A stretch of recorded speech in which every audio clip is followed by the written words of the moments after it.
hesitated to eradicate the creatures that stand in the path of his conquest. If we find ritual extraterrestrials, undesirable ladies of another world, the rest must be destroyed. Is it possible that our dark past? Watch them and pray. Greetings, ladies, gentlemen, government agents, people wanting to get their balls crushed by Victorian-era vampire women, and anybody who might be listening. This is Close Encounters of the Podcast Kind. I am your host, Tasker, and we have, as usual, Nick. You got me. You got me today. Sorry, it's not anybody else. I don't want to let anybody down. Still a part of this podcast, for better or worse. And look, real quick, before we get into the episode, I want to talk about a dream/nightmare that I had last night. Oh, we're going into dreamscapes today, huh? Yes, I very appropriate to my personality. I told somebody to kill themselves online, right? Yeah, that's kind of a typical Wednesday for you. And the FBI got involved. For some reason, it was a huge deal on Facebook, and there was like 1 million shares, and somebody found my long and posted it for OP, and I was like, oh man, I woke up like in a sweat, right? Wow. Long story short, don't tell people to kill themselves online.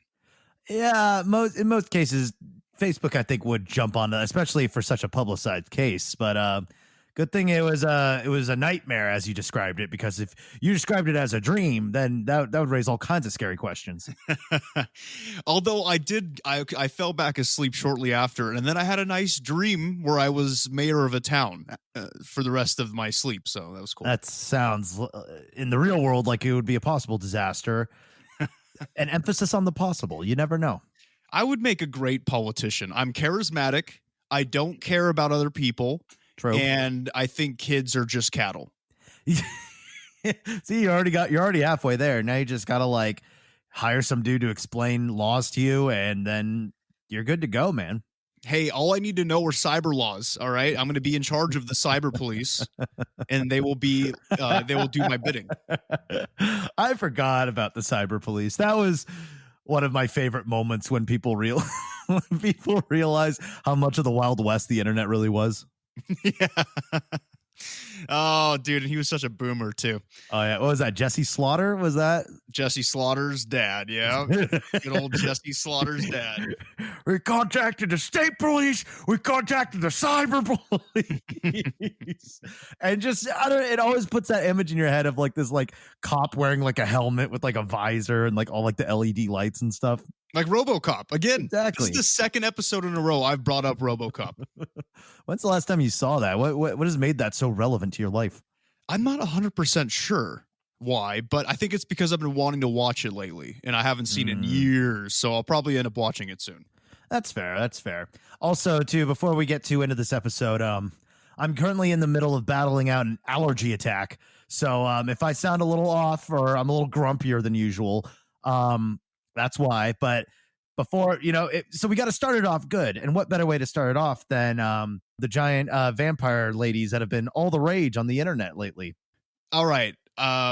People out there listening to this show for 57 episodes now probably can take a guess as to what we're into. And it's most likely Victorian era vampire goth chicks crushing our balls. Well, see, when all this came out, me and my girlfriend, we both love playing video games. So she brought up to me like, oh, hey, like everyone's like really obsessed with this like thing. And I was like, I had to be real. I'm like, well, yeah, there's like, because like literally like 2 weeks ago, I explained the big titty goth GF meme, Mm-hmm. So needless to say, when the game came out, I'm like, well, see, this is what the people want. They want these women to like crush their balls. And needless to say, it was a very interesting navigation because, I want to preserve my relationship at the same time, but I also want to be faithful to what's culturally relevant. You have to tiptoe. So basically you have to confirm what's happening without saying that you're into it. In essence, yeah. And I mean, like being on this podcast is obviously going to blow my cover and completely ruin everything I've worked years to achieve and the stability in my life that I've now grown happy and accustomed to. But Hey, there's always getting your balls crushed by giant fictional women, huh? Yar, SpongeBob. I require cock and ball torture. Yeah, buddy. Fuck me. I mean, look, they know what they're doing by creating these characters in this game. Yeah. It's gonna sell. I'm gonna buy it. Mm-hmm. So it's working. But to manipulate hormones in such a dark fashion is deplorable. Well, and it's such a like, it's like I want to call it pandering, but it's like because it is, but it's just so clearly like what the audience wants, and like let's just make the villains, because normally the villains are like old wrinkly like cult leaders and stuff, but they're like, how about let's do vampires? And you know what, vampires live for eternity, so let's just do a vampire convent, because that's actually a very popular concept within vampires. At least I think they're vampires. That's what I've gathered. It seems that way. But like, So yeah, long story short, the internet's been going crazy over it. I guess maybe if there's enough interest, maybe we can look into vampire convents and maybe do an episode on that around the release date of the game. But we'll see. We'll look about it. We'll see if my girlfriend still wants me after this episode. Yeah, man, you just fucked up, buddy. Sorry. Yeah. We're hoping for the best. All you guys listen to me, hope for the best for me. Like I said, I'm just trying to do my part to be culturally relevant, but there's always a flip side to everything. But anyways, horoscope time. Good save, Tasker. I'm so sad. All right, so do you want me to go first on the horoscopes? Yeah, that sounds good. A day such as today should demonstrate an old truth. People remember the good and forget the bad. You will be brimming with energy, Cancer, hopeful and optimistic for the future. The question is, how are you going to spend this incredible energy of yours? You could go in many different directions. It's up to you to choose which one. Wow, that's not what they taught me when I was learning real estate. Real I never did that. Oh my God, I don't know how that came out. Retail is the word I was trying to use. But remember when they train you and they tell you that like, oh yeah, like a good experience is like, it's good, but a bad experience is like basically like minus 10 customers. A good experience is +1, bad experience is minus 10, because people remember the bad far more than they remember the good. Yeah, that's just a bunch of bullshit managers to tell you to keep you in line. Trust me, Yeah. I was a manager. I get it. We were both managers at some point, right? So we both get it. Yeah, but I feel like by the time I hit like managership and the public service, I just sort of, that was when I stopped giving a fuck. I was just like, the customer hates us. Who gives a shit? Like, whatever. We still have our jobs. I like your funky style. I will say that this is pretty inaccurate. It's very brave of them to assume I have energy today. Yep, that is very brave. And how are the energy levels? Oh my God. Every weekend now is just a clusterfuck of scotch and carbohydrates, man. I feel like absolute trash. I got to stop doing this to myself. Yeah, I feel you too, especially with the allergy stuff hitting me. It's just like, oh man, like I gotta like get a sober night's sleep. That's tonight, man. You and I both, man. We're gonna sleep like babies. Yes, and just hope Michael Jackson does not visit us in our dreams. Yep, that's the proper way to think of it, one could say. But yeah, when you work a full timer, like you can't really afford to do that every day, so you just do it all on the weekend. And some argue that health-wise that might be worse, but this is America. This is America. So if you try and take the scotch out of my hand, I'll fucking don't tread on me and my scotch. Hey, you know what? You're not attempting insurrection. I think you're allowed to drink the scotch. Although I am trying to attempt insurrection. Remember what I said a couple episodes ago, guys? Rise up against the big tech, storm the headquarters. I have not seen anything in the news about this yet. You guys are letting me down. All right. Well, you're being no better than Trump. You're just trying to assemble people while you sit down in your cozy little chair and watch them do all the dirty work for you. But there's a difference. I'm not the fucking president of the United States. I'm some asshole in a basement. All right. Oh, that's right. The only difference is this is domestic terrorism. Just kidding. They're both the same.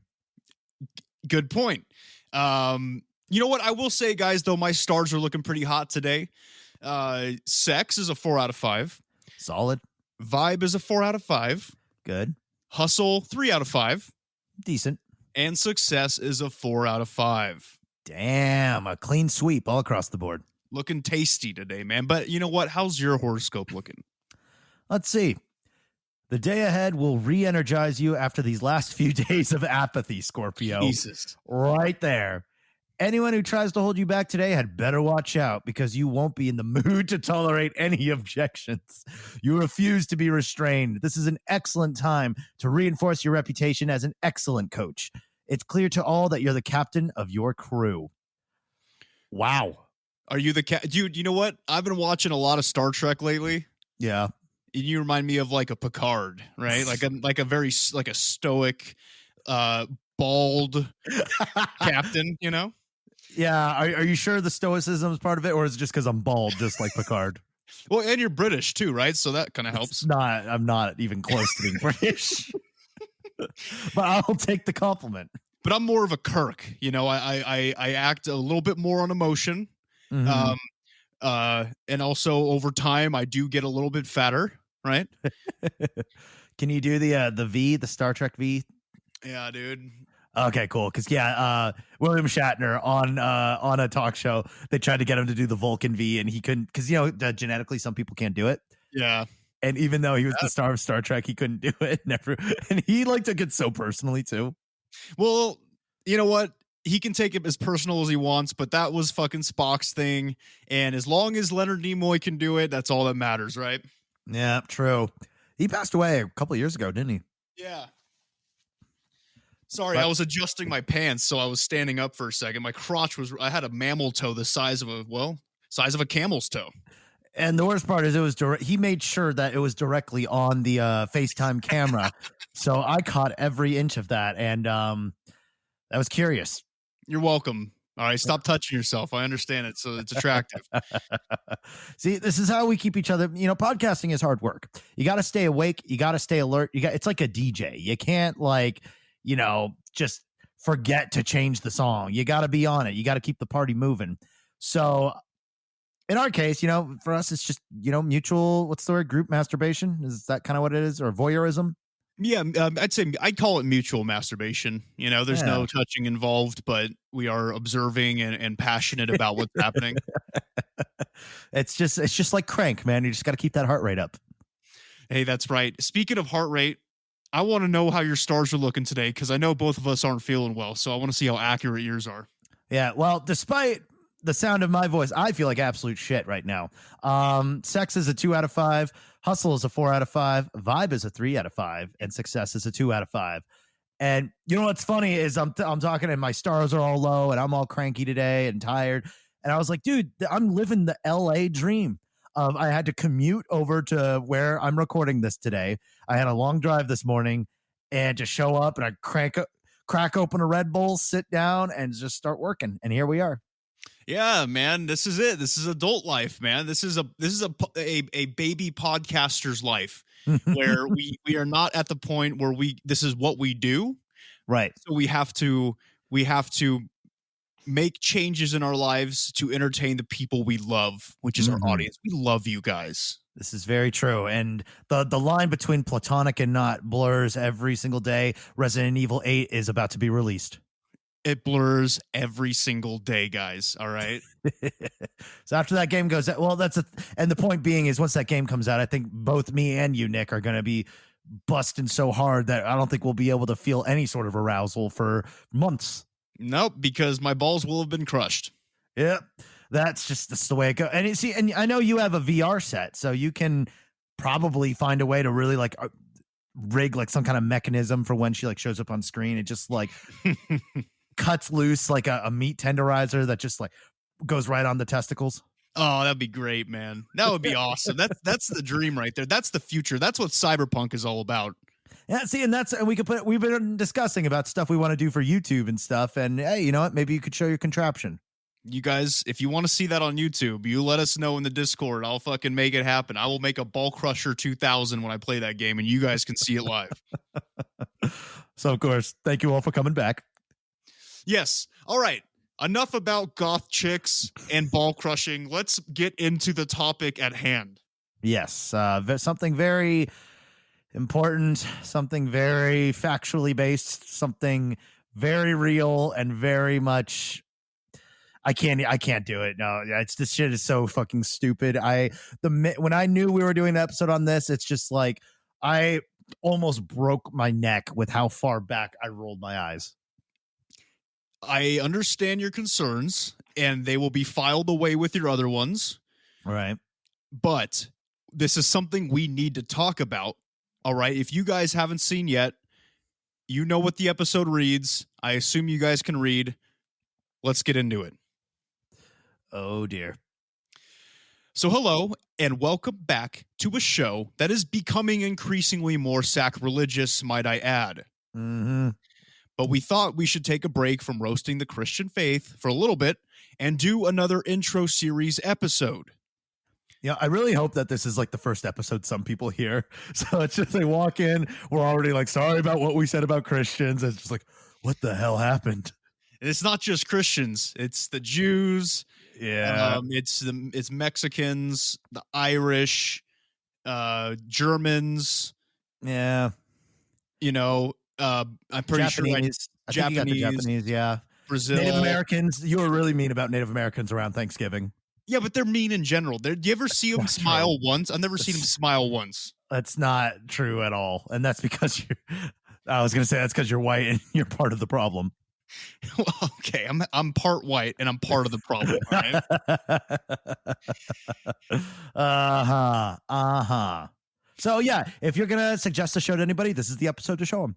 Yeah, so we can cover our bases, say we're sorry ahead of time, and just roast them in the future. All right. Yep, nobody's safe. So this time around, ladies and gentlemen, we will be covering another major species in the ufology world. And we are, of course, referring to the insectoid races of aliens, with a more specific one in mind, which we'll get into. Now, look, people, like it says in the title, this is an intro series, and it's been a little bit of a time loop since I've said this, but I need notebooks out.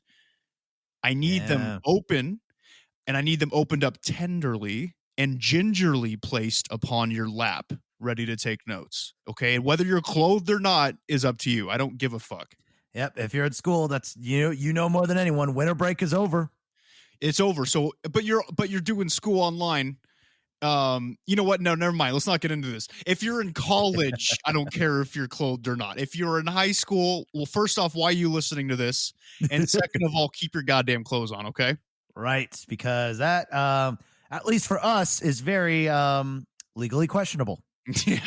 Yeah. Especially Tasker. He's still not allowed within like 200 yards of a school, so.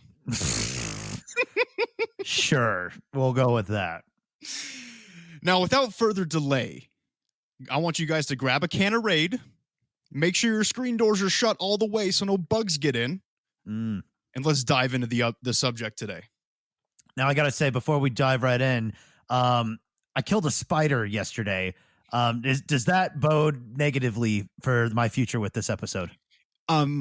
Technically, spiders are arachnids and insects are insects, and they're a completely different species. Okay, if this is how this episode's going to be, I'm just going to shut off my fucking mic right now. Well, look, man, I have to be scientifically accurate with a scientifically accurate episode. So this is a big old nerd episode, huh? Well, kind of. It depends on what you think of nerddom as, right? Like, do you think nerds are people who talk about science, or do you think nerds are people who talk about extraterrestrials? I think nerds are the ones who needlessly point out differentiations in order to make themselves appear smarter. Yeah, people who do that are assholes. Fantastic start. We're really good at introducing everything, huh? Yeah, we just get better each episode. And who knows, maybe the downward spiral is exactly what the show needs, because it creates conflict and drama. You got to hit rock bottom in order to rise up, all right? Yep. Nowhere to go but up. Okay. Remember, notebooks out, in your laps, taking notes. Let's do this. Right. Let's begin how we always do in these episodes, and first establish what exactly an insectoid extraterrestrial is. Obviously, if you grew up in the 90s, most of us have watched Men in Black, and there is an alien that is like an insect that takes over a human body. Is this sort of the realm we're getting into? No. I mean, kinda. I mean, like, are you talking about like anthropomorphic insects? So no, like I'm talking. Remember that guy? It's like he gets like it's like a farmer. He gets possessed by insect aliens, and since they're insects, like when he's like wants his coffee, they're like, "How much? Here, okay, here's some sugar." He's like, "More sugar," and they keep like because bugs like sugar and shit. Yeah, but kind of. But these guys aren't stupid. They're not like dumb aliens. They're not, they're. We'll get into it. We'll get into it.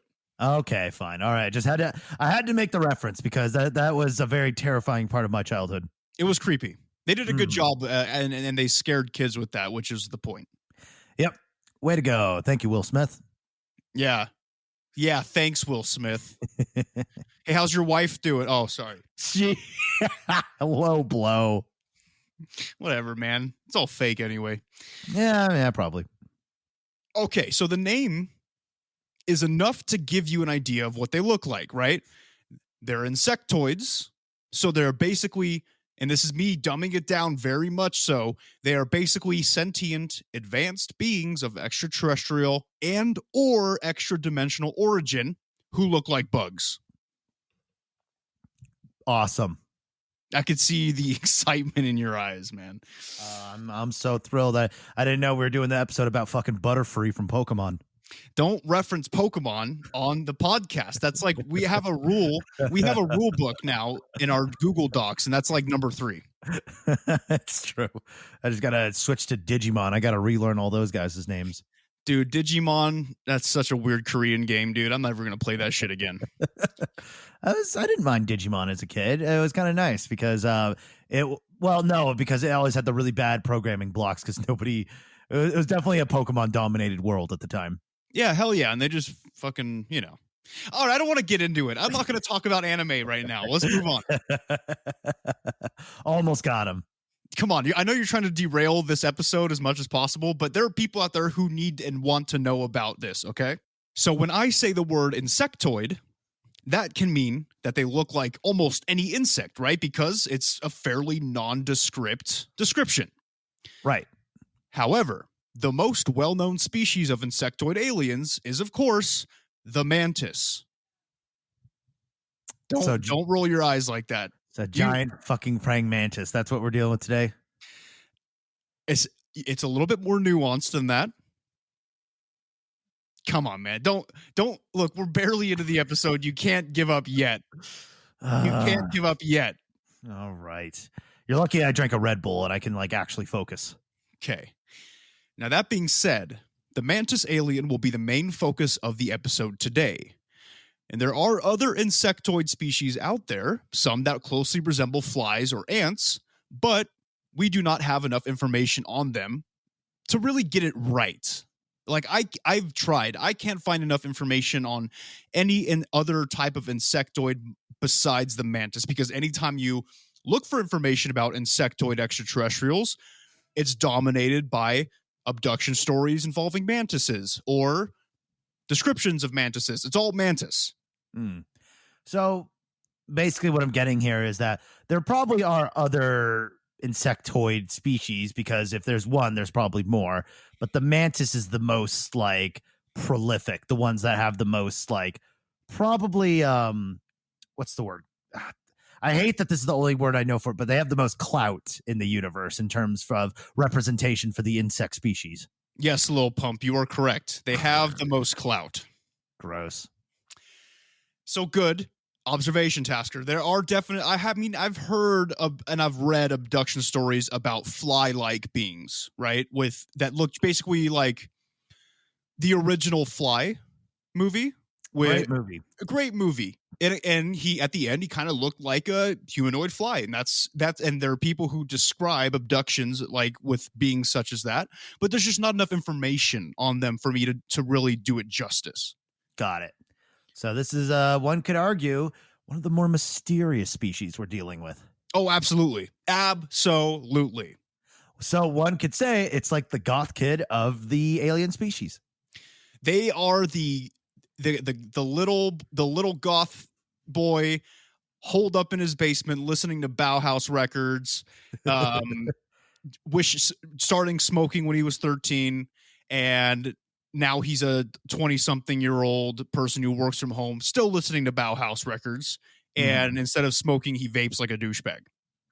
And if that subject is interesting to you at all, you should play Amori. Just saying.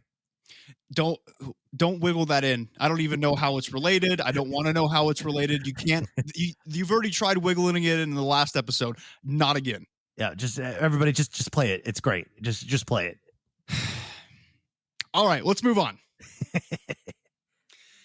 Now, the Mantis, however, is seen in many abduction cases, and there has been a decent amount of research conducted on them by people like yours truly. Yeah, good old science fiction authors, huh? Fuck you. All right. Yeah. What is this research on them? It's as if we barely even know they exist. You barely even know they exist. I've known they've existed for years. All right, I'm sure. So I'm very interested to see what you possibly, because I mean, okay, I can understand the Greys and I can understand these other species that have a history of workings and dealings with the United States, but this is something else entirely. It is, but at the same time, maybe they were right under our noses, and we'll get into that a little bit when we talk about the agendas. Okay. All right. Let's get into the description of these Mantis beings, and this, for me, is the coolest part, because they're pretty fucking badass looking. They have long, narrow faces, and on these faces, they have equally long and narrow eyes, which slant upwards and outward, and they're almost forming like a V shape with their eyes, like a praying mantis. Look up a picture of a praying mantis, and then they have the same head shape, but a little bit more narrow, but they have like the same eye shape and the same eye formation. Who's the name of that guy on, I think it was a Space Ghost Coast to Coast, the Mantis guy, the one who makes that really great joke where he's just like, watch me do this. That just costed the Cartoon Network $500. Yeah, I remember that shit. God, what was his name? He was probably he was in space, right? Yeah. Probably a mantis being. Interesting. See, they knew about it. So I guess it has been around long. Okay, fine. I made my own reference and proved my own point wrong, but okay. All right. So we're already getting progress. Oh man, I love it. I love it when you make progress, dude. It makes me feel like one of those teachers in those movies who move to like an urban neighborhood, you know? Oh my God. And they're like helping out the underprivileged kids, you know, and like helping them with extracurricular activities and stuff. So that's how it feels. Like I'm like an underprivileged child finally figuring out algebra for the first time. Actually, yeah, it's exactly like that, except for you're white. Yep. Jesus. I mean, okay, yeah, sure. We need to steer away from sociopolitics. No, we need to steer to it because nobody else is going to touch it. If we don't touch it, because we live in a world where if you say anything out of line and you're of any kind of fame, you get this whole thing they call a cancel culture. You heard of that? I have heard whispers of it. And there is a big problem with that because now there's no such thing as real comedy. Have you watched Comedy Central lately? No, I haven't. Is it bad? It is a hollow husk of its former self. The stand-up is terrible because you can't say anything. Oh, God forbid you make a joke about black people or Asians. If you're Asian, you can't make a joke about Asians anymore. I did see it was on like a cringe compilation. Me and my girlfriend have actually been really into those lately. And there was this one where it was a comedian and the three girls that were like running the show or something like that walked out on stage in the middle of his set and like told him like he needs to like started like playing him out and stuff.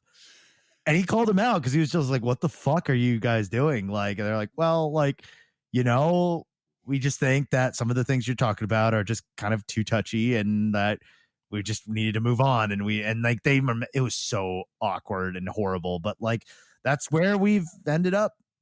I know who you're talking about. I've seen the clip. I've seen him talk about the clip. Oh, with interviewers like Joe Rogan and stuff. It's oh, embarrassing. It is an embarrassing time in our lives for comedy. So if I say something that would offend somebody on Tumblr, I think I did my job well. Okay.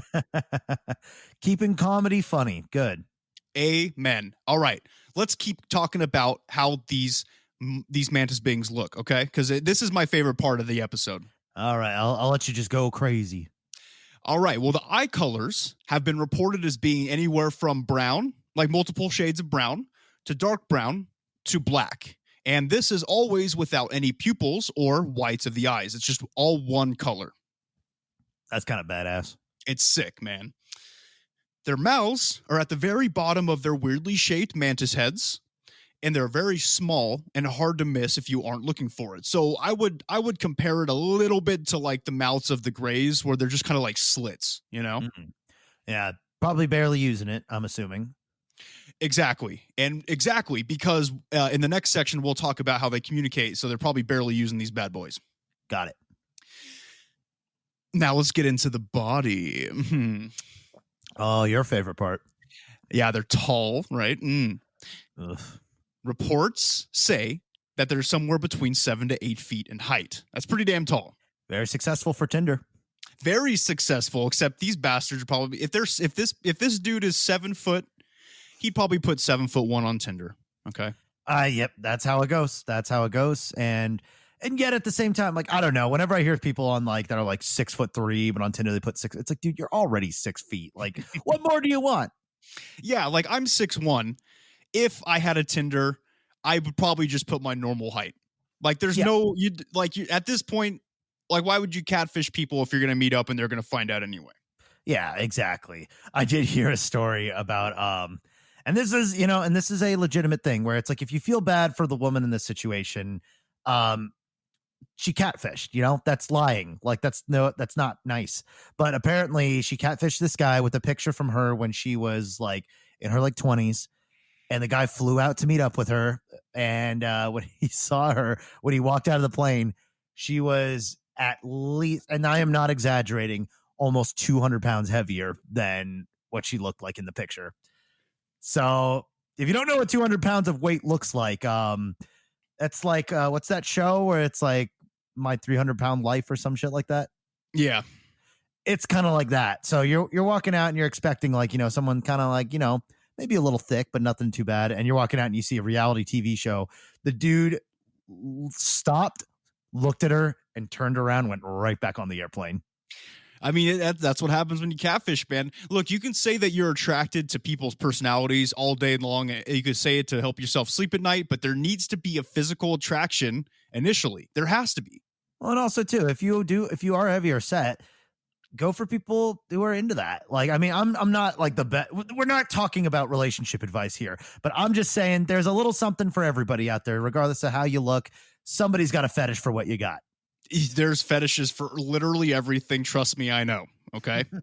It's just like finding a job. So it's just kind of has to line up. So, but we're not here to give advice on that. We're literally talking about giant praying mantises with teeny mouths. You know what I think we should do? Let's put a pause on this episode for a second. This is important. Guys, you know what we should do? What? We should create a podcast giving not bad, but just relationship advice from two average dudes who don't know anything about a healthy, stable relationship. We should just open it up, kind of like how we did oral with the boys. We could do just kind of an open to listeners can just submit their these two crazy weirdos talking about aliens. Like, you know what? Ask us for relationship advice. We'll help you.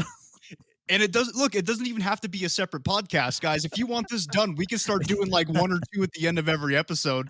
Just fucking email us, all right? If we honestly, yeah, if we have enough, like you said, for like one or two at the end of the episode, we can tack it on and have our own little Ask Abby corner or whatever. Oh, you guys are gonna lose your relationships. It'll be funny, all right? So email us. I love how like our podcast is derailed so much. Like we still talk about aliens, but like now we're turning into like a let's play relationship advice variety show. Hey man, look, you got to keep it spicy, all right? And just like your relationships, ladies and gentlemen. Exactly. And if you want your balls crushed by whatever size goth person you're interested in, you came to the right place. So yeah, email us your relationship problems. We'll solve them for you. So this is, I think we could call it, this is our first real variety episode. Good job. We did it, guys. Anyways, now let's get off of humanity. Back to the mantises. All right. So their bodies extremely, extremely thin, right? Long, lanky appendages, and their neck is abnormally long as well. And it's said that they can move their neck and head in a strange snake-like fashion, most likely meaning that their necks have a sophisticated and strong muscle structure that allows them to kind of move their heads like gyroscopically, essentially. Okay, I don't know if we're going to get into this, but like I got to ask, biologically, are we talking about more like mammalian biology with like a bug exterior, or are they bug through and through? They're pretty damn close to just being insect in nature. They have so when I'm talking about their bodies, they're exoskeletons, right? They have exoskeletons just like regular bugs do. There's nothing that suggests that they are mammalian in nature. Okay, cool. I just wanted to be sure because it sounds like, I don't know. It's like when we talk about like necks and shit, I don't know why I'm picturing like fleshy, but like no. So it's like exoskeleton, straight like bug through and through. Yeah. Okay. As mentioned before, their arms are very thin, but they are also very long. And the arms come to a point at the elbow. So if you could picture just like, you have your upper arm, you got your forearm, and in between you have your elbow, but they come to this weird socketed joint that like comes to a point at their elbow. And it literally makes their arms look like a praying mantis, like this. They literally hold their arms up like this. Like the kind of like the dog begging paw kind of look. Yeah, just like straight up. And then moving down to the hands to explain this a little bit further, they have these long bony fingers that slope almost vertically from the wrist. So basically just picture the way that a praying mantis's weird arm, like it has those weird arm blades hang down, and it's essentially just the same thing but with fingers, like long lanky fingers. Okay, so they do have like opposable thumbs, which I guess makes sense if they're an advanced species. Having opposable thumbs is pretty helpful. Exactly. Yeah. So, and as far as the color goes of these beings' exoskeletons, reports range from many shades of green, many shades of brown, and there are even some that are said to have black shimmering exoskeletons, like a shimmering, maybe not the right word, but like matte, like a nice clean matte black exoskeleton, which is fucking awesome. Oh yeah, that's kind of cool. Something about black matte finish just means instant like badass. I love it. If I had the money, I would get my car painted matte black and be that douchebag. Are you the type that like gets your windows tinted on purpose, even though just because? Yes, that's so weird. I can masturbate in traffic and nobody can stop me. That takes me back to I remember there was a conversation I had with some friends forever ago where we discussed what are social blunders that you just cannot recover from. One was shitting yourself in public. I hear that's a pretty hard one to bounce back from. And another was, imagine being in traffic and you said, say it's you and you have your windows tinted. You're like, oh, I could rub one out. I got time. And the minute you reach climax, traffic immediately starts moving. So, you're freaking out. You stamp on the gas. You got dick in hand. You shoot your load and you crash into the car in front of you. And when they walk over to go check you see you in your miserable state with pants unzipped, dick in hand, covered with your own fluid. That also I feel would be a very difficult thing to get over. Yeah, but that's implying that being covered in your own fluid is a bad thing for you. Well, I mean, biologically, not necessarily, but I'm talking socially. That's like the story of the dude who's like, if you ever felt like you've been humiliated in your life, just remember that I went in to get a prostate exam, and the minute they put the finger in, he nutted and fell over and knocked everything over in the office. Hell yeah, that sounds hot, man. That sounds like one of those fake doctor videos on Pornhub, man. Truth is stranger than fiction, but hey, good on you, man. I'm glad you can find an outlet for yourself. Thanks. Hey, I'm really glad that you brought up masturbation because now we're going to get into the genitals of the mantis beings. Wonderful. Wow. Unintentional, perfect transition. Because we got to talk about the baby makers, man. Obviously, yeah. Because with reptilians, we had the crotch pocket. With the Greys, they were sterile. I'm surprised I'm the one saying this. It's like I remember things. Well, look at you, man. Holy shit. Holy shit, dude. I don't even have to be in this podcast anymore. You are ascending. It's kind of upsetting. As soon as I said it, I'm like, oh shit. No, now I like know it. Like, but regardless of that, that's a good review to kind of see where we're at. So what are we dealing with? Okay. So yes, to answer your burning question, Tasker, I know you're interested in this. There are female and male mantis beings. There is a difference. So congratulations. I wish you luck on whichever one you choose to court in the future. Okay. Okay. So as you can imagine, they do have separate variations of genitals between male and female, just like most species do. The female has what we would refer to as a pussy. A bug pussy, if you will. Great. Loving the technical terminology. Yes, it's basically very similar looking to any old vagina out there, okay? Right? You got lady vaginas, right? Like broads, they have vaginas. Horses have vaginas. Pigs have vaginas that are strikingly similar to a lady's vagina. Dogs have vaginas, I think. Yeah, most mammals do. Right. Hamsters probably have like little tiny. They probably have the same size vagina as an Asian lady does. Okay, are you like pushing for bestiality or something like that? Like, what the fuck is going on? No, I am just simply from a scientific standpoint listing off different vaginas that exist so people can understand what kind of vagina a mantis being has. So one could say though, this is one of the parts of that is kind of mammalian in nature. Possibly, but I've never looked close enough at like a bug's vagina to see what it looks like. But I assume that they have some kind of vagina. Aren't bugs? How do bugs procreate? Don't they? They lay eggs, right? It's kind of like reptiles. Mm-hmm. So I've seen them have sex. I've seen ladybugs have sex. So it does kind of. I should have done some research before this. What the fuck? Hold on. Let me. How do mantises make babies? After all grows, her praying mantis are large and ready to mate. Okay, so I guess they do. Jesus Christ. I'm telling you, man, bugs, they have vaginas, all right? What else has a vagina? Cats? Pretty sure. Okay, most things in nature have a vagina. Trees don't. They do not. But you can make a vagina in a tree if you're brave enough. There's some pieces of tree bark that kind of look like vaginas, but they are plants. They are not animals. That's fair. So, seals. Yes. Eskimos, I think. That those are humans, so very derogatory. Apparently. Good job. Okay. Good job. Anyway, so you guys get the point, right? This female mantis has a standard issued vagina. Is that what we're calling them now? SIVs? Standard issue. Oh, American made. Is that how? If only I knew that back in high school, maybe I would have dated more. So you guys get it, right? You guys, I don't have to keep listing them off unless you want me to. I can maybe do it at the end of the episode. All right. This episode is shockingly sexual in nature. Yeah, I know. I did it on purpose. Quarantine hitting you hard, huh? Yep. All right. Now let's move on to the male genitalia, but it is a little bit more complex. Okay. Oh.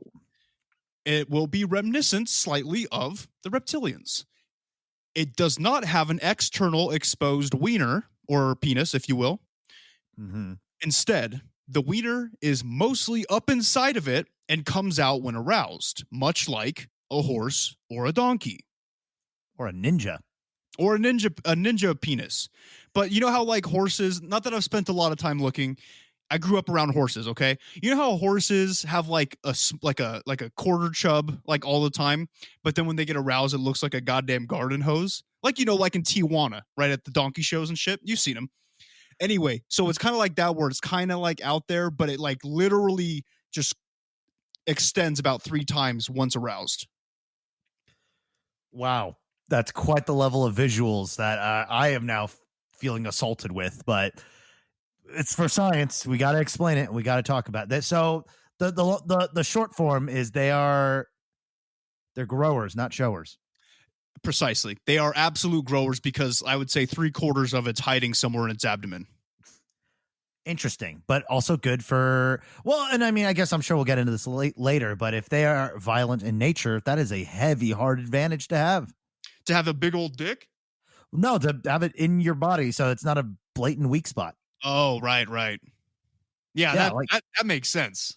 Oh yeah, like the ninja thing. Like wow, they can like kind of suck their balls into your, have you ever done that before on accident where like you get like a nut like sucked in? Oh yeah. Only if I come laying down though.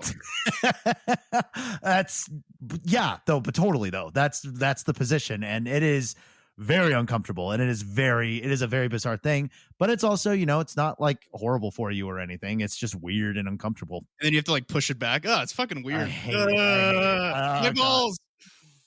Gross. Don't want to get those wires tangled, Oh, Jesus Christ. Oh, I had testicular torsion back in middle school. It went away on its own, but it fucking hurt, man. Oh, contortion? What does that mean? So like they twisted? Yeah, so testicular torsion's when your testicle tubes twist up in the sack. Most of the time it goes away on its own. Right. It's very, very painful in the meantime, but sometimes there are cases that are so bad where you have to get it surgically untwisted. Oh no, don't. Oh man, that sucks. It's like up there with like kidney stones and vertigo, where it's just makes your life hell. Yeah, they're good. I mean, at least there's a procedure, but that sounds like literally the worst thing ever. Oh yeah. So I was lucky that I was just the easy one where it's just a couple days of pain, and then you're like, hey, I think it's just like when you finally get your headphone cables untied, you're like, oh, thank God. It's kind of like that. That's like, have you ever like cured blue balls by just like fapping? Oh yeah. I'll let you finish that. So I had to adjust my pants again, dude. All this talk is just, I'm wearing really short shorts right now and it's riding up. pitching a bit of a tent too, huh? What can I say? Testicular torsion gets me every time. Absolutely. Oh my God. Wow. Well, like I said, this is a very informative episode. I'm glad we're learning about how the male genitalia works, but it's important stuff to know. It is. So gentlemen, make sure you always check. You have 3 balls down there. Okay. Oh my God. Okay. All right. Back to the Mantis. So this is a very kind of a deviation episode, and also a deviant episode, I could say too. Yes. Yeah, I know. Yeah, we get off topic. We've heard it all before. Hopefully our diversions are entertaining. Okay. Yeah, and if your first time listening was last week's episode, which was very structured, sorry. Yeah, sorry to disappoint you. All right, just learn about testicular torsion and move on. Yep, we're freestyling today. We're going for more of a free flowing thing. Yeah, beautifully said. You can quote me on that. Anyway, lastly, let's get into what these mantis beings wear. These mantises are often seen wearing either armor-like adornments, such as elaborate breastplates, or they are seen wearing cloaks made of something resembling velvet. Sometimes, however, they are seen wearing these armor pieces with a cape as well, and this cape is, it looks like at least, made of the same material as the cloaks, like a velvet-like material, but it's not velvet. It's something probably not of this earth. So they sound kind of like knights and shit. And technically, if you think about it, if they're wearing armor, that's like an exoskeleton. It is double protection. So they're, out of all the species we covered, they're pretty. They're kind of tanky. They're big. They're tall. They're tanky. They're lanky. They're lanky tanky. Lanky tanky panky. Hey. Oh God, that sounds like what you would call sex in like the 17th century. Is, oh yeah, going out there for a little bit of hanky tanky panky, if you know what I mean. I don't know why I talk like I was from the 40s, but yeah, whatever. I understood what you were going for. Nobody knows what the Old English sounded like. Any historian who says they do is a fucking liar. True. They weren't there. Okay. Yikes. So they do dress very regally, kind of like royalty, which makes sense once we talk about a certain something later in the episode. Okay, so keep that in mind, the way that they dress. Got it. And that's the point where you highlight it in your notebook. Highlight it. Make sure you're doing Cornell style. God, that just triggers me every time. Good. Terrible note style. Anyways. Now we need to get into the Mantis's abilities and personality, both physical and mental. This will be crucial in understanding the agenda, which we will get into later. Now, the Mantis beings are able to communicate both to each other and to humans. They communicate with each other through a series of clicking sounds. And I refuse to make a certain joke that I could make right here about clicking sounds. Well, one, because you already have done that previously. And two, that's like low-hanging fruit even for you. Yeah, I'm not even going to do it. You guys already know what it is. I'm not going to do it. All right. Oh, it's an anti-joke. No, not an anti-joke, but it's like the joke is not saying the joke. It's an implied joke. There we go. Implied. And if you don't know what I'm talking about, then brush up on your racist jokes, all right? Look at us transcending the normal conventions of humor. But do you remember what we were talking about earlier with their like little slit mouths? Right. It doesn't take a lot of movement to make clicking noises. You don't have to enunciate too many things. So that's why I think you're right about the usage of their mouths being small probably evolved into that because they just communicate with clicks. Okay. Interesting. So kind of like a Morse code kind of deal. Yeah. Clicks, scratches, that kind of shit. Okay. Something we would never be able to understand. Right. Now, as far as how they communicate to us, the humans, they do so by using telepathic abilities, much like the Greys, which we have already learned about. Whoop-de-fucking-do. Another psychic alien species. It's like we missed out the handout date for psychic powers. We'll get into that right now. Good. With an advanced mind and spirit, telepathy is fairly normal and easy. Most of us just can't achieve it because we refuse to open up. That's right, our third eye. We refuse to believe in the fact that this is a possibility and a reality in our universe. Because if I go down the street and I'd be like, hey man, I'm going to talk to you telepathically. If I'm trying my damnedest, but this dude, thanks to our shared unconsciousness, doesn't believe in it, it's going to fuck it up for me and him. And he's obviously not going to believe in it because most people think that it's crazy. But it's not. It's actually very simple to do if you have the ability, if you have that spirituality. Wow. So it really is a whole population-based example of one bad apple ruining the whole bunch. Yeah. And like I said, man, our shared unconsciousness, if one person fucks it up, depending on how powerful it is, it can fuck it up for the people around them. Interesting. So is that the type of peace then that they're looking for this Galactic Federation? Is if you guys are together and unified enough that you can have psychic powers, you're probably good enough to join in. Is that kind of like their benchmark? I would hope it would be, man, because I think that's actually a very interesting point. You bring that up. That's a good benchmark to have. Mm. Yeah. Allegedly, if any of this is even true and, not just, written in the back of some sociology textbook by some weirdo bored in the back of his classroom. It's true. It's 100% true. It's actually quite easy to be telepathic. It's just that thanks to people like Tasker, we are unable to do so. Hey, man, I got Outback Steakhouse the other day, and I'm pretty sure they use some citrus on the steak spices. And you know what? It was fucking delicious. So is that decalcify me? A little bit. You're making the steps towards it, which is positive movement. Okay. Right. Yep. I've been drinking more filtered water lately. Showers. I actually took more showers because I'm kind of disgusting and I got some dry skin. All right, man. All right. But just remember, I haven't showered in about 3 years and my third eye's never been as open as it is now. It's not crusted over by what God knows your body produces on its outer shell. I've trained my body to not produce any oil. Also train your body to just let go of hair follicles so you no longer have to shave or anything, huh? Mm-hmm. Yeah, I'm one with myself and with the universe. I think that would be up there with some of the most convenient superpowers you can have, as well as being able to control the temperature of your beverage. That would be pretty cool. I would love that. Everyone's like, oh, I want to face through walls. And yeah, that shit would be dope. But like, if I had to pick like kind of a power that isn't like OP, it's like, dude, just adjust liquid. And they're like, well, how can you use it? Like offensively. Yeah, you make it boiling hot and throw it at somebody. Yeah. You could boil the ocean. Yeah. You could literally destroy the planet with that power. Hell yeah, dude. See? It's good power. And it keeps your soda cold. Now, the mantises are highly intelligent.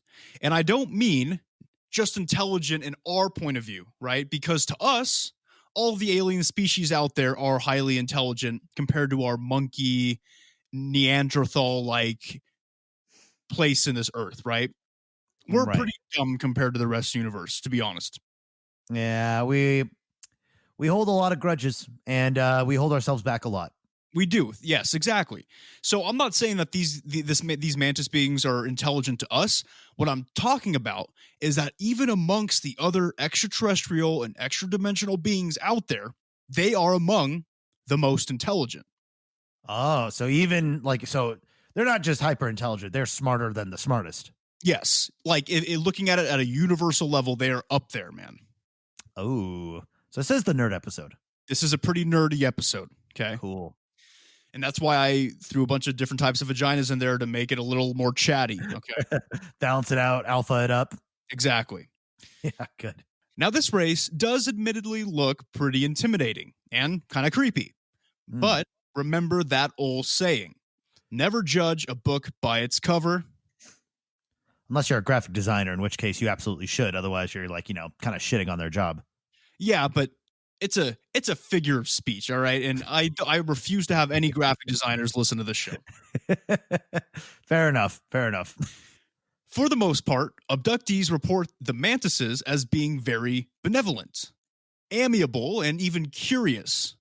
So let's just say it is best for you to find yourself in their presence rather than the reptilians any day of the week.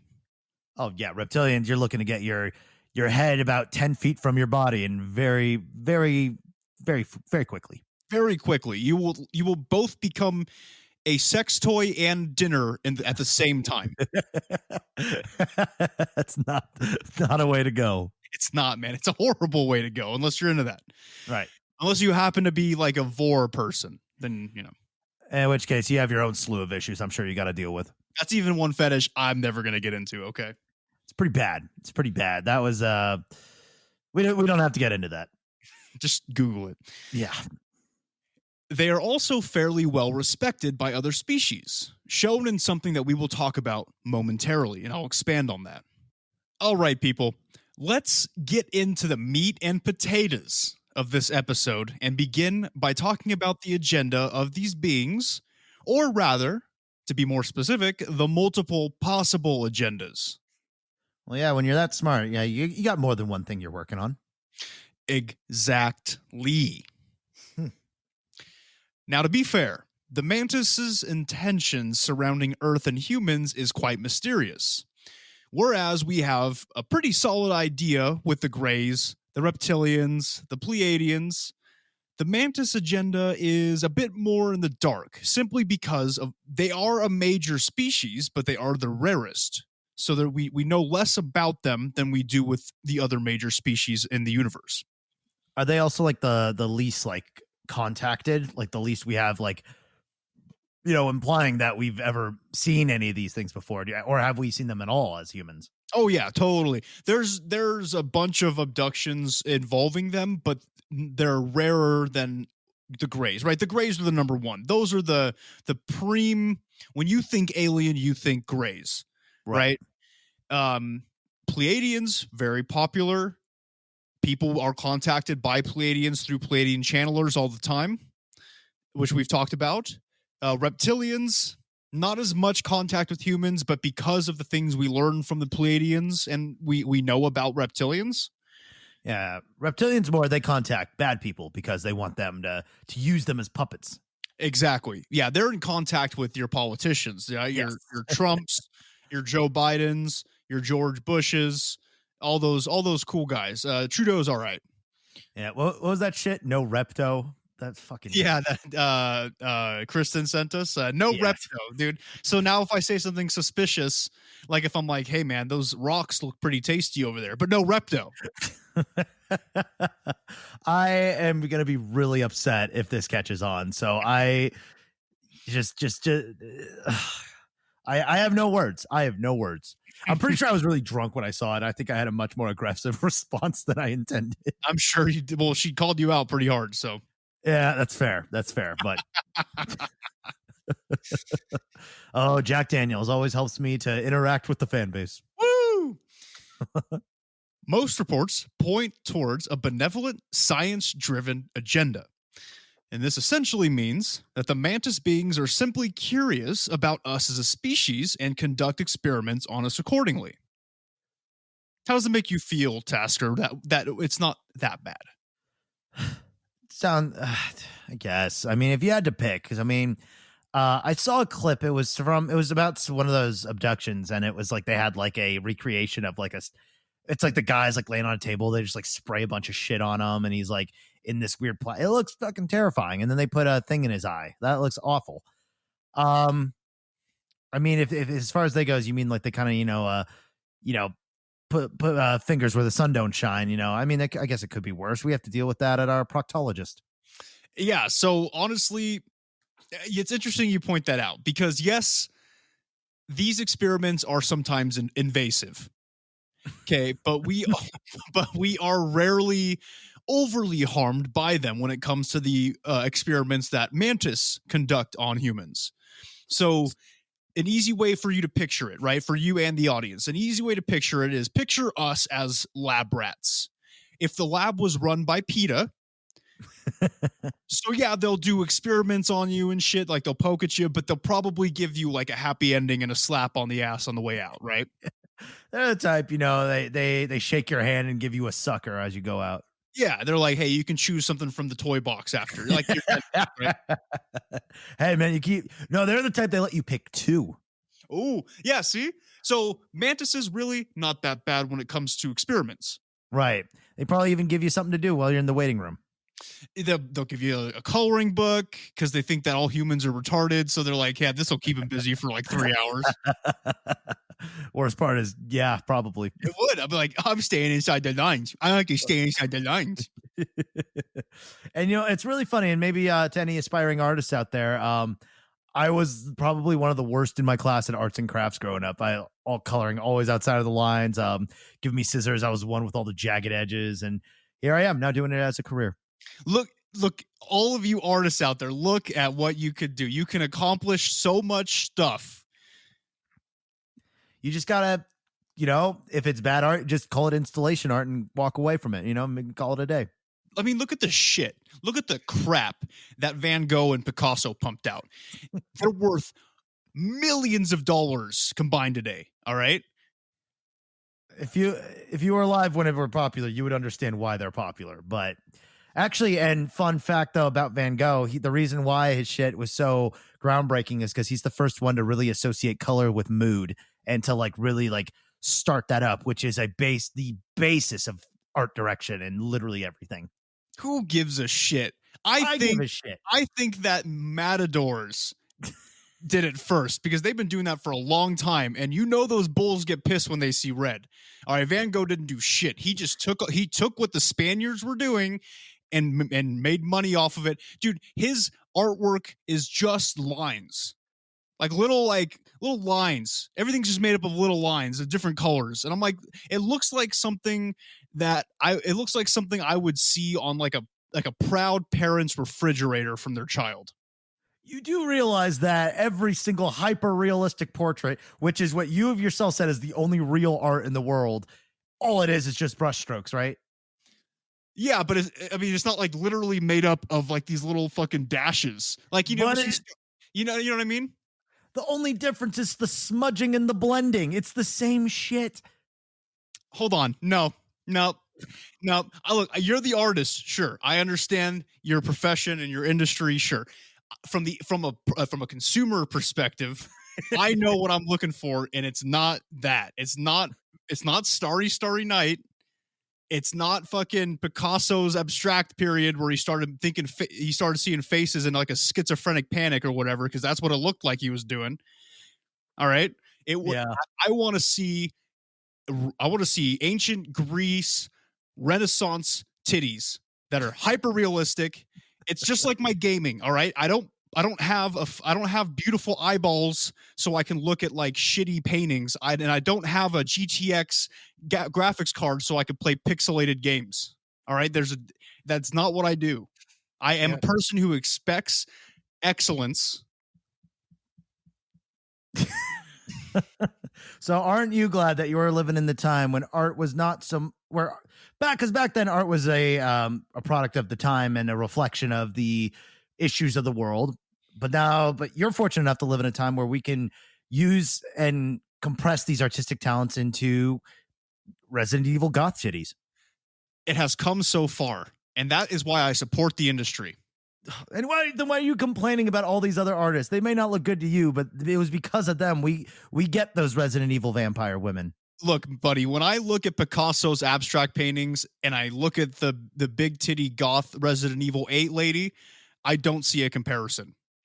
Yeah, maybe the only comparison you can draw is some of their body parts are a little improportionate. That's it, though. You do realize that Picasso and Van Gogh were like accomplished painters before they went into abstractism and shit, right? Yeah, but it all looked like shit. They did a terrible job. And then they thought that they're bold. They had the cojones to dive into, or at least, okay, he thought his shit was so hot that by the time he started doing abstract stuff, he's like, dude, they're gonna love it. They're gonna love. I could literally draw like a 3-year-old and they will love it. I don't think that was the case. I think it was you. Like I've made this point, like probably in episode 10. You fucking go on your high horse. You ride over to the art store. You buy some fucking paint, and you sit down and you try to make your own 3-year-old Picasso artwork. And you know what? It's gonna be pretty fucking hard. You're gonna find it's actually really difficult to do. Hey man, not if I call it art. If I call it art, it's art, and it belongs in a museum. And that's exactly what these people thought too. Yeah, don't you sit there in your fucking remote cabin in the woods talking to me about subjectivity in art. That is the biggest load of bullshit I have ever heard in my goddamn life. I'm just saying, hey, you can't tell me what my art is and is not. Consumption is subjective. Art is not. I think it's the other way around. Okay, I'm not even mad. I almost spit my drink out. Okay, we need to stop talking about this. We got really off the rails. It's a very passionate subject for both of us, for you as an artist and me as a consumer. But let's move on. Yeah, this is something. That's the kind of shit me and we argued about before we started podcasting, and what led us to being right here, right now. Exactly. And I'm just kidding, guys. If you are artists, do you, man. You get a career in art like Tasker did. You make money. You do it the way you need to do it. Just don't make anything shitty like they did, okay? Yep. Just don't be one of the greats is your advice. Overinflated, I would say, is what they were. Right. All right, let's move on, man. We're getting too deep into this. Just a bit. Now, some abductees even talk about experiencing a learning session after the experiments are completed on them. And I thought this was super interesting. And what I mean by this is that they used holograms to display information about their species and other universal workings, seemingly just to expand the abductees' knowledge. So, like, after they fiddle with them a little bit, they take them into a screening room, basically, with a hologram, and they're like, hey, check this shit out, man. Before you go, you got to see this shit, you know? Oh, that's kind of cool. They just show you some like informational YouTube videos on your way out. It's like, oh, by the way, we know we kind of like violated you and shit, but like, first they let you pick 2 things out of the goodie basket, and then you got to watch a movie. It sounds like just sounds like a sick day from school. Exactly. That's why I think mantises are so dope, because they look horrifying, but they're pretty chill. You know what I mean? There's a term for that. It's a sympathetic monster. When they look really terrifying, but they actually end up being like really cool. Exactly. Yeah, sympathetic monster. It's a perfect way to describe these guys. You know, they're like they give you a hand job or whatever at the end of the experiment. Then they take you into a viewing room and they're like, "Have you seen all the internet videos with the cats? Let me show you a couple of them." They just show him what's that Vsauce Michael videos and stuff at the end. Have you heard of Vsauce? His take on physics is actually quite accurate. He's on the right path. You may join us sooner than we imagined. And then he goes on, he does something funny. They all just like click happily. Gross. Well, like I said, for the most part, this is how most abductions involving the mantis beings play out. But remember, there are always two sides to a coin, and a pancake always has two sides. I hope so. Sometimes. How does that even... I feel like that's like dividing by zero, making a pancake with one side. Hey, man, if you believe hard enough, what if that other side just slips into a different dimension and all of a sudden you're all fucked in the head and you think that your pancake literally doesn't stop? Damn. What are those things called? Paradox? Pancake paradox? Pancake paradox, man. Interesting. Well, if it happens, we'll probably know because we'll cease to exist in a moment. Yeah, thank God.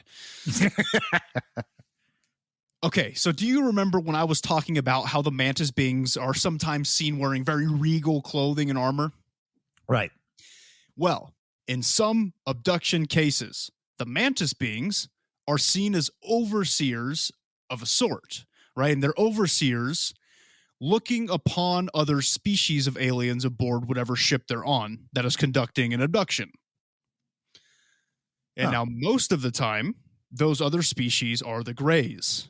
And this is where it gets a little muddy, okay? Now, the Greys carry out the experiments with the mantises looking over everything and directing.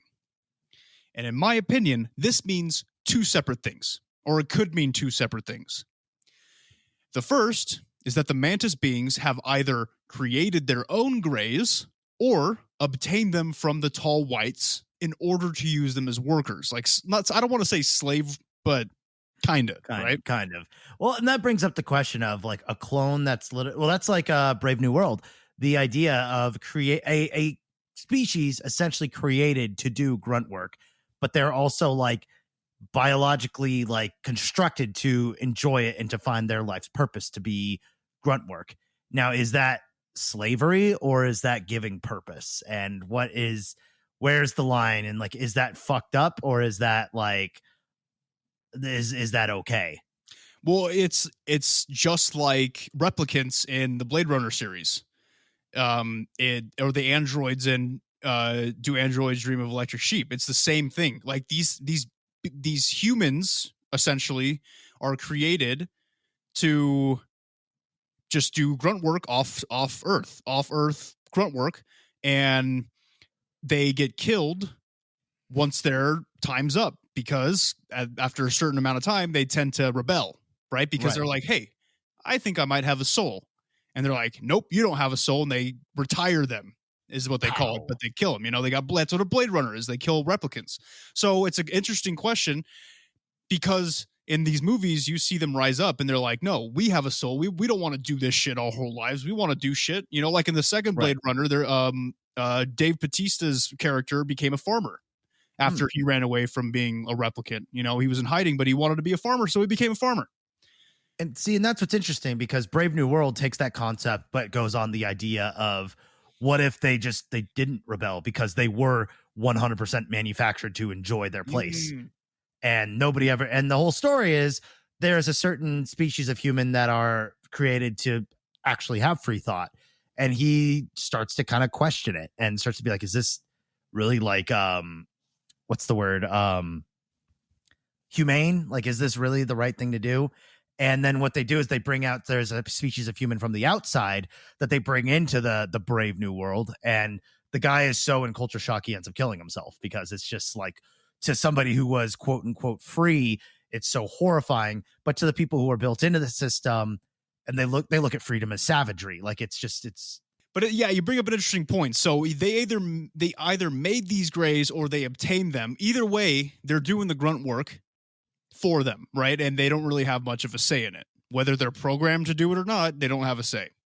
So it's gonna neither here nor there. They're doing it. There's nothing when we witness it, we're the ones chained to the table. So there's not really much we can't suddenly be like, oh, isn't this just like slavery with blah blah? They don't give a fuck. Have you ever heard of Abraham Lincoln, buddy? Oh man, and then they just throw you right at the trash chute. Yeah. So in this case, the experiments are most likely still benevolent for the most part and forward thinking in nature. They just don't want to get their hands dirty. So they have all the Greys do the work, basically. So they're going to be lazy and they're just like directing, right? Yeah, they have a resource, so might as well use it. But the second thing that comes to mind is that some of these mantis beings are working alongside the Greys and tall whites, perhaps even the reptilians, for less than ethical experimentation, such as creating hybrid races and harvesting our DNA for God knows what. There's always one. There's always, man.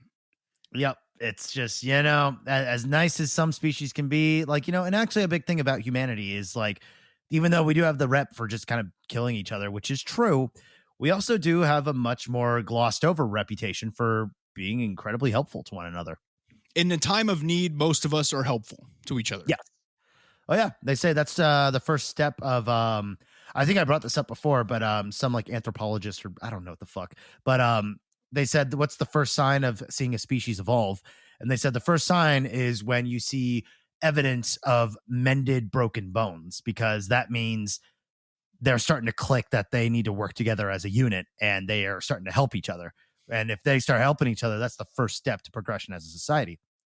Yeah. So like when we, were created by Jesus, Alien Jesus, we were automatically just doing that shit. We didn't have to even evolve. You know what I mean? So some could say we were a little more ahead of the curve than we expected, and then we fucked it up. Yeah, I said I wasn't going to roast Christians. Let's move on. All right. My bad. Okay. Now, this leads us into the final agenda. Speaking of nefarious acts, right? Right. And this is definitely the most nefarious agenda of the group. Now, this is, of course, the domination of Earth and all of the humans inhabiting it. Well, that's not benevolent at all. It's not. It's not very Mantis-like. Now, we mentioned the fact that some reports say that the Mantis beings are interested in creating human hybrids. Gross. You don't think that'd be kind of cool? I mean, yeah, but I mean, what's it going to take to get there? Like, that's sort of, I don't know, the idea of hybridizing. I mean, we even discussed like, the possibility of like hybrid cat women in the future, but like, I don't know. It's one of those, it's fun as a concept in a cartoon, but like when you look at the realistic implications of it, it sounds kind of like disturbing. And it does get disturbing, and we'll find out why right now. Interesting. Well, this is how the Mantises plan to take over Earth with their bloodline. Now, some say that they have created a new hybrid race known as the Tall Blacks. Right, and we are going to walk into this with poise and professionality.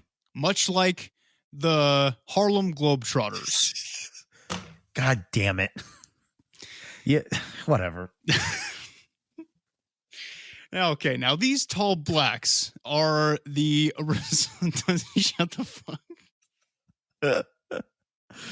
I mean, yeah, if that's what they're called, that's what they're called. I swear to God, that's what they're called. They are called the Tall Blacks. I'm not kidding. Okay. Now, they are the result of a combination of mantis and human DNA. Right.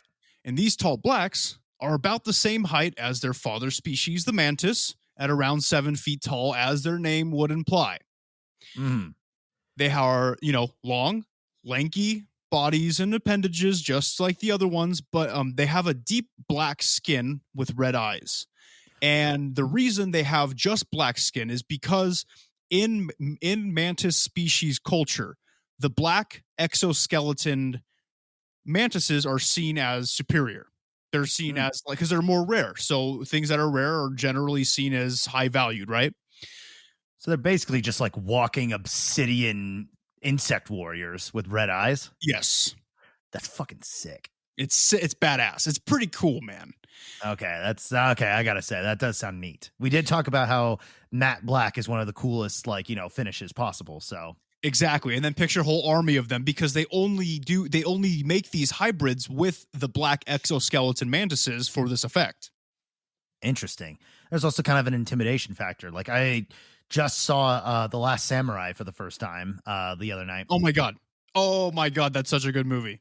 It's great. I was impressed. I thought the movie was going to be about Tom Cruise becoming a samurai and leading. Like I just thought it was going to be some whitewash bullshit, but it was great. But my girlfriend is like a big like samurai like warrior kind of like Japanese like warfare buff, and it was crazy to learn more about like how like because in the history books you see like samurai armor and it's like kind of a little underwhelming, right? Mm-hmm. But in the heat of battle, when you're fucking fighting for your life, you're struggling to like survive, you see a crew of this monstrosity full armor with like what looks like horns. They have the mask on and stuff. The only thing you're thinking is like, fuck, like, yeah, all right, well, bye. And these dudes literally have no fear because if they dishonor themselves, it's all seppuku, dude. They have no fear of death. Either way, they're dying. All right. Absolutely. Yeah. To die a noble death in battle is better to survive. That's how you get to Valhalla. Yep. This is very true. It's a big warrior mentality. Woo! But yeah, so they are called tall blacks because they are tall and they have strictly black exoskeletons because that's how they bred these hybrids. Okay. Got it. Now, they're fairly similar to the black mantis beings in appearance. However, the biggest difference is the shape of their head, eyes, and limbs. They are a little bit more on the human side rather than insectoid shaped. So I'm not saying that they have like perfectly human shaped heads and eyes and shit, but they are definitely they don't stand out as much as mantises as the original mantis species does. So are they looking like kind of a little bit closer to Predator? Predator, a little bit. Where they're still humanoid in stature, but you can tell there's something up. Yeah, pretty much, yeah. Like if you take away the black exoskeleton and the red eyes, you'd still be able to be like, that doesn't look like a human. You know what I mean? There's something up with that thing, yeah. So it's relatively humanoid, but like it's not even at closer inspection. You could tell that it's definitely not a human. Exactly, yeah. Cool. Now, the end game here is to control Earth. So how do they do that with the tall blacks? Why would they create a whole hybrid species just to do that? Good question. I'm glad that I asked you guys. Mm-hmm. Well, they need beings that carry their bloodline, which can survive in Earth's atmosphere without the help of breathing gear and apparatuses and such. Wait, so mantises aren't big oxygen guys, huh? Not big oxygen guys. Very rarely will we ever find an alien species that can breathe without assistance in our atmosphere. Just like very rarely we'll find a planet which we can breathe in their atmosphere without assistance. I do remember when we were going over like all the different theories of like how aliens might perceive us and why we haven't seen them or not. Fermi paradox, I believe. I saw this post forever ago where it was something about like, what if like we're actually like an abomination to like other species because like maybe oxygen is like highly toxic to everybody else and they use it as like weapons. But like, yeah, we found the species. They fucking breathe it. They love it. They can't get enough of it. In fact, not only that, they die without it. That'd be awesome, dude. If we could use our own like atmosphere as a weapon. Oh yeah. Like that'd be great. And that's why nobody fucks with us because they're just like, geez, these things are crazy. Like all the stuff that's like mundane or the fact that we can like heal, like we get like a cut and we're like, oh fuck. It's like, yeah. And a day later I mean, look at yourself. Like I know the audience probably doesn't know this about you, but you heal like disgustingly quick. That's true. Maybe I'm warding off aliens with my weird healing factor. For all you know, you could be a nightmare to extraterrestrials. Thank God, dude. I know I could be our one saving grace. I will be the hero that we need. I'm glad that you're on the side of righteousness. and not at all for glory. Nah, or profit. No, hell, not even profit. Come on. I'm not trying to make a buck or anything. Join my cult. All right. Yeah. It's $500 for your interview, another $200 for the application, And if you make it through, it's a $1,000 initiation fee. Yeah. And then once you're in, that is just the rest of your money. All right. Yep. Just give us your bank routing number. We'll make it easy on you. Yeah. All right. Well, here is what's going on with the tall blacks. They were created to be just that being that they are looking for, that perfect balance. So once they have enough of them, the tall blacks will be deployed to Earth in order to begin a hostile takeover. Because remember, the tall blacks have the ability to breathe oxygen like us humans, so they can survive in our atmosphere and our climates, but they have the bloodline of the mantises, so they're basically doing the biddings of the mantises and making it basically what they want to do is proper measures will be taken by the tall blacks to make the Earth and its atmosphere inhabitable for their father species, and at which point the mantises will come down and they will begin the colonization and conquering of Earth. Why, though? It sounds like they're doing fine already. It's kind of like asking why would the reptilians want to do it? It's and the answer to that question is why not? Because why did America decide that or I should say England, all right, I'm pointing my finger at you guys.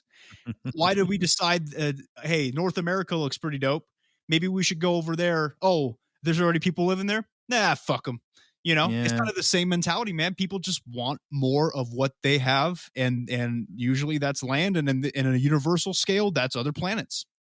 So now, is this the entirety of the mantis race, or because they seem very nice to us when they abduct us? So is this just like a couple megalomaniacs pulling this off, or is this kind of they're like, no, we know what we're about? Well, I'm going to get into that in my last little section here, okay? Because look, guys, I don't want to freak anybody out with that last agenda, okay?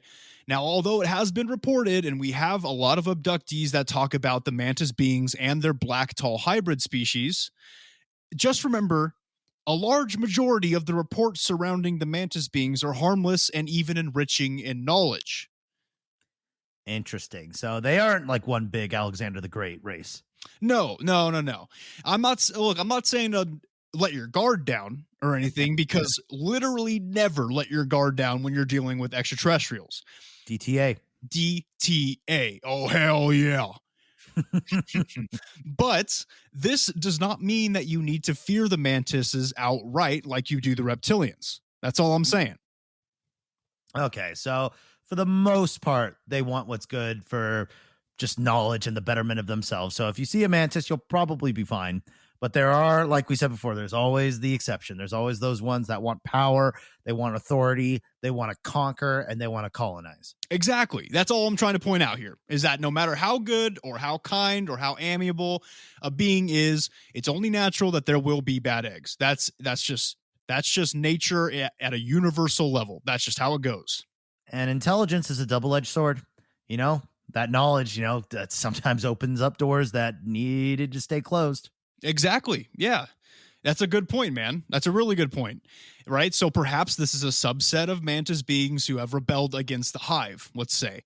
So instead of wanting to learn and share knowledge about us and other species in the universe, they are looking to conquer and rule. But like we said, there's always going to be rebellions, no matter what species we're talking about. That's just how it goes, man. So they're space ISIS, basically. Yeah, they're space ISIS at Al Qaeda. All right, they're just like, praying 3 times a day or whatever, and fucking. All right, let's not talk about that. Well, I can divert it, because one of my favorite things that they said about the insurrectionists at the Capitol is one reporter called them Vanilla ISIS. That's pretty good. I think that's my favorite one so far.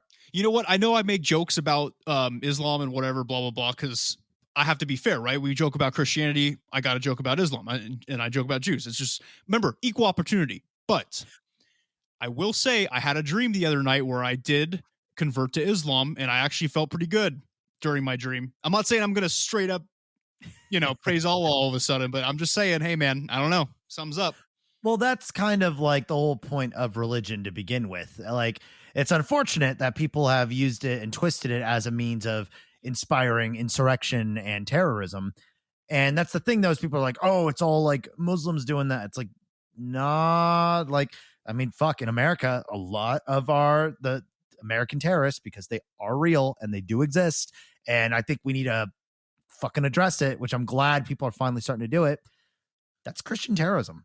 And guess what? It's not the first time we've had Christian terrorists. Holy fuck. Just look at history. God damn. All the fucking people they pillaged and destroyed, but they won. So therefore it wasn't, like painted like that. Yeah. They're like, it's just like we're talking about with the mantises. There's always going to be bad eggs, right? So like we can circle it back by saying, I've known many Muslim people. They're awesome. Yeah. Islam itself is an awesome religion. Christianity is an awesome religion. Judaism, no, I'm just kidding. It's fine. All right. Look, the point is, you know what I'm trying to say, right? I know. It's nice to belong. Yeah, exactly. You have a subset of beliefs, and you know what? Since we are cursed with sentience, we need spirituality. We need some form of spirituality, because other than that, life's going to be a dark void of nothingness. And I mean, I know I could speak for myself, but I don't know if I could speak for you, but have you ever had like a phase where you just kind of just decided that life was a void and that like nothing exists and that you're okay with just living in with what you have, and then after that it's oblivion? Every single goddamn waking moment. But it fucking, I mean, I can say I've changed my tune over time, but like that was fucking miserable. Like it's so there's just almost no point to be motivated to do anything. And I mean, but that's the thing, is that doesn't necessarily mean you need to subscribe to one of the three big ones. Right. But it's like, have some sort of, even if like, with like your rocks and your pagan shit, like, hey man, that's very disrespectful for you to call it my rocks and my pagan shit.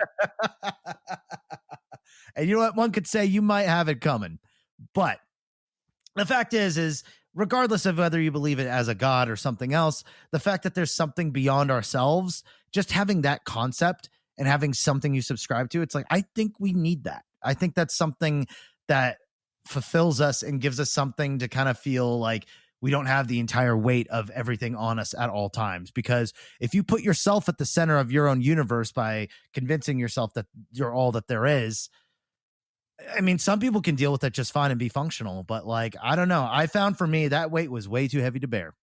I agree 100%. And that's why I put my faith in magic, and I put my faith in certain paganistic practices. And moving forward, my magic practice will now include a mixture of green magic and Islam. So it will be interesting. I will report back on how that goes. And watch it be the first instance of provable magic that works, and everybody wins the lottery tomorrow. Hey, man, you're welcome. All right. But I think you're right. Enjoy your $3. Yeah. Everybody gets $3. Nice. But I think you're right. I know that we just kind of started talking about religion. I know I rag on religion a lot, but that's because it's a low-hanging fruit. It's easy. It's fun. It's funny. People can laugh at it. Ha ha ha. But at the end of the day, we need it. And and I agree 100%. I'm not against anybody who likes religion or follows a certain religion, but I'll make fun of you. Yeah. Well, also too, it's like, it's also kind of an easy target. And yeah, unfortunately, when you take anything that people are easily offended about, it's like, yeah, I know we live in this like super PC culture and stuff like that, but you know who doesn't give a fuck about PC? Fucking 10-year-olds. I mean, shit, dude. Do you remember being in elementary school and you would just get roasted for everything? Everything. I used to get made fun of so much. Same. Oh, I will admittedly say I was a huge easy target, because I was like the little like optimistic, like, yeah, let's all have fun, everybody, like that. And I just got fucking slaughtered. I was a little Christian kid, I was like the little little house on the prairie, and yeah, that was a weird time in my life. And look at us now. Just a bunch of heathens now. Just dragged through the mud enough to the point where like, what? Okay. Well, I'm glad that we talked about that, because yes, it's yes. So the point is, these mantises who are trying to take over the earth, probably alongside the reptilians, if not on their own, are like space Al-Qaeda. Okay. That's just the way it goes. They do not represent the whole of Islam, but they are a problem. Same thing with these. They do not represent the whole of the mantis beings, but it's a problem. Okay. Exactly. As I said, correlation does not equal causation. Yes. Um, but it does happen to be that the good outweighs the bad with the mantis being, so find solace in that. Okay, just don't, hopefully I didn't freak you out too bad. I know that you already have to worry about the reptilians. Now you're all like, oh shit, Uncle Nick, I gotta worry about fucking mantises now. Not for the most part. You guys should probably be okay. Like, if you get abducted by a mantis, chances are you're gonna have a pretty groovy time. Mm-hmm. So now the real point that I got to bring up here is, why should I believe this? Well, the real point I should bring up is, why shouldn't you believe this? Like, what's stopping you from having faith in this? A lot. The biggest part is about the retractable penis having mantis creatures. You know, there's the theory that praying mantises on Earth are actually an alien species that came from outer space. Possibly a mutation, or maybe the origins of the mantis beings, and that's why they probably exist, is because we are living amongst them right now. Well, good way to lawyer yourself out of the question, but one could also say too that because the praying mantis species obviously is able to survive on the planet Earth, meaning they can survive in oxygen. So maybe that was their first attempt at creating a version of themselves that can survive on our planet. But they're teeny tiny, they don't really think, and they're bugs. So maybe that's why they kind of got going with the whole hybrid thing. So they're like, okay, this is about as far as we can go. It's like they could say, it's like, we could keep experimenting on this, but maybe it took them like a century to come up with that. That's a good point. See, Tasker, look, you can fight it all you want at the end of these episodes, but you use your noggin. You do some critical thinking, and you start making really interesting points that a naturally gifted ufologist would make. It's a little suspicious. That's the last thing I ever want to be heard as being described as. I can't believe this. Well, you did it to yourself, man, because that's actually not a bad point when it comes to the praying mantises we see here on Earth. I swear to fucking God, if we keep doing the show, and if in like 10 years, like for some reason, my opinions on ufology related subjects become like somewhat respected, I'm going to be fucking mad, dude. I'm going to hate it. I'm going to show up to all the shows. I'm just going to talk shit on stage. I'm going to say, you guys are all fucking ridiculous. And what are you doing? Go home. And then somebody's going to ask a question, and I'll be like, well, yeah, maybe. And then everyone's like, oh, and I'm like, no, that's not what I mean.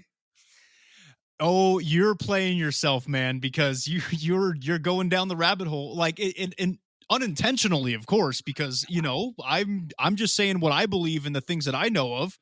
But with you listening to it all the time, I think you're starting to have some synapses fire off in your noggin, man. Let me say this on the air, and let me be clear. I don't want this. This is not I thought the podcast was going to be the reverse. I'm getting my way. This is working out just fine. And that's the power of charisma. They actually, this is actually somewhat relatable to, vaguely relatable actually, but there was an experiment where what they wanted to do is they put a baby monkey with a baby human child to see what would happen, to see if like the monkey will learn from the human baby and kind of pick up on that behavior, because arguably speaking, humankind is more intelligent. And they pulled the experiment because the little baby, the human baby, started to act more like the primate. So am I the monkey or am I the baby? Oh, you're 100% the monkey.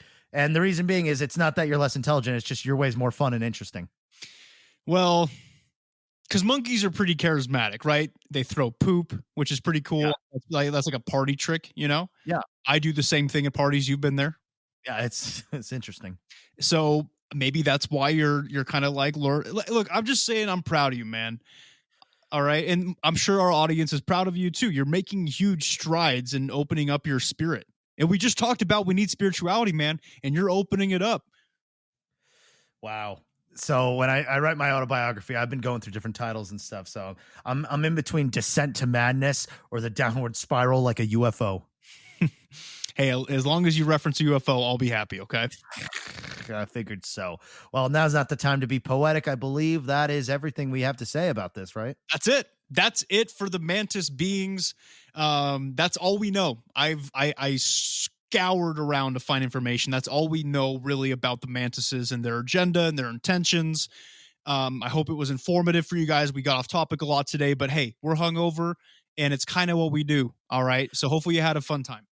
Yeah, and also think because last episode from the week previous was a lot more structured, and I think we did need something a little bit more loosey goosey today. So I hope you guys enjoyed it as much as we did. Like, yeah, tangents are fun. Like, I don't know if you guys ever had a class with like a professor who sometimes would just go off on something that was like way more interesting than like decimals. Decimals. Now you know, you know a little bit more about how we feel about religion and pussies and all kinds of fun stuff, all kinds of juicy bits. Juicy is the choice words in this description. But yeah, I hope it was a really good time and stuff like that. And and if you master the retractable ball sack thing, like, and if there's a way you could do it to make it like less uncomfortable, like let us know. That could actually really help us out one day when bars reopen. And Nick and I, because I mean, obviously none of us have been in society in a very long time, so I can imagine it'll be very hard to get along with people for a bit. Yeah, I'm gonna have a hard because all I've been talking to is you uh and Kiwi. my Kiwi, my dog, and the people on the internet, right? Like our fans. VR chat So too. VR chat, which doesn't help my socialization at all. So, because there's a bunch of fucking degenerates on there. No Hell offense, yeah. guys. So going back out into society is going to be very difficult for me. I'm going to have to actually converse with like baristas and just people at the grocery store and try and not sound like a racist psychopath. You're gonna have to actually like order drinks again. You won't have to like you won't just make them yourself. Yeah, which is super weird. And then I'm going to have to start going to church again. And then the people there are going to think that I'm crazy, because you know, Well, it's the part where you storm up on stage in the middle of a sermon and start spouting the truth to everybody who didn't ask for it. Jesus was an alien. And any of you guys who didn't see that are fucking retarded, all right? That sounds about right. But like we said before, use caution when we're re-socializing, because the inevitable truth is that we are going to get there someday. But also, it's a time to be wary, because it's also a time where that it might be a little bit easier to be taken advantage of. For example, our friend Count Chocula, is formulating. We did find recently, it was dug in sort of like it was in the source file of a very disturbing subreddit. It was 50/50. Have you been on that, where it's like, Oh yeah. yeah, awful place. But we found in the source code and the source, check source, that there was a link actually to a message board in there, and that found us to a. I mean, of course, as soon as we found it, we had to, screen save like as much as we could, because it immediately got taken down. But kind of unveiling a sort of a rollout plan for once Corona ends, because people are going to be a little weak on their social knees, and Chocula's got plans. And to put it into perspective, this link that we found was a .onion site. Okay, I literally had to go into Tor to open it up. For those who don't know what that means, it was on the dark web. Okay. Yep.